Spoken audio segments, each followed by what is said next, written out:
এটা হচ্ছে রংপুর সুগার মিলের রাস্তা এবং বাহিরের গাছগাছা বিভিন্ন বাগান দেখুন কত সুন্দর।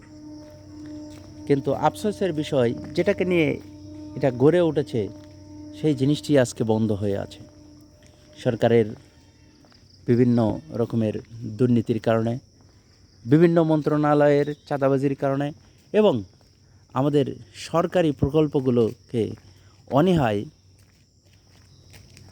অনীহায় সেগুলোকে নষ্ট করার যে চিন্তা চেতনা, সেই চিন্তা চেতনা থেকেই কিন্তু আমাদের এই শ্যামপুরের এই চিনির মিলটি এখন বর্তমানে বন্ধ। শুধু শ্যামপুরের চিনির মিল নয়, রংপুর জেলার আরও অনেক চিনির মিলগুলোই আজকে এইভাবে বন্ধ আছে, যার কারণে আমাদের প্রতি বছর বাইরে থেকে লক্ষ লক্ষ মেট্রিক টন চিনি কিন্তু আমদানি করতে হচ্ছে।